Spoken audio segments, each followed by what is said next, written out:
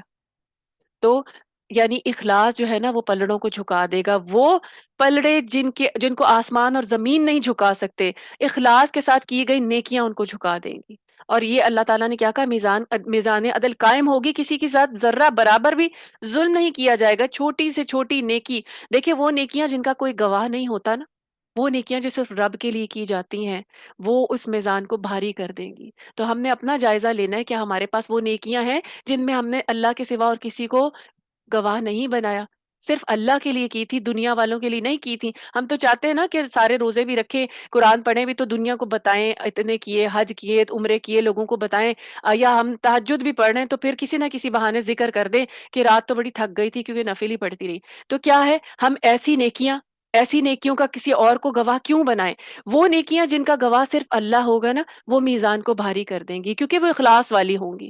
اور وہ میزان اللہ تعالیٰ نے جو عدل کے لیے قائم کیا ہے، تو کوشش کریں اپنے پاس ان نیکیوں کو اکٹھا کریں، کیونکہ اس وقت ہمیں ضرورت ہوگی کہ ہمارا پلڑا جو ہے کہاں جھک جائے، ہماری حق میں جھک جائے، نہ کہ ہمارے خلاف جھک جائے۔ اور اخلاص کے ساتھ کی گئی نیکیاں اس میں شامل ہوں گی۔ ہمارے اعمال کو اللہ تعالیٰ جو ہے نا، حدیث کے ذریعے میں پتہ چلتا ہے کہ شکل دی جائے گی۔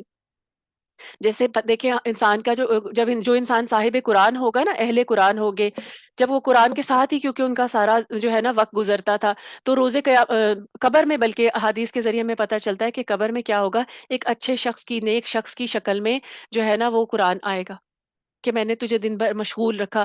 یا اور اس کے علاوہ ہمیں پتہ چلتا ہے کہ مزید احادیث کے ذریعے میں دلیل ملتی ہے کہ انسان کی نیکیاں جو ہے نا، وہ بھی اچھے شخص کی شکل میں، جب وہ بالکل تنہا ہوگا، اندر اندھیروں میں کوئی نہیں ہوگا، سب بھول چکے ہوں گے، تو وہ جو ہے نا نیکیاں اس کے ساتھ جو ہے اچھے شخص کی طرح آ کر کیا ہوگا؟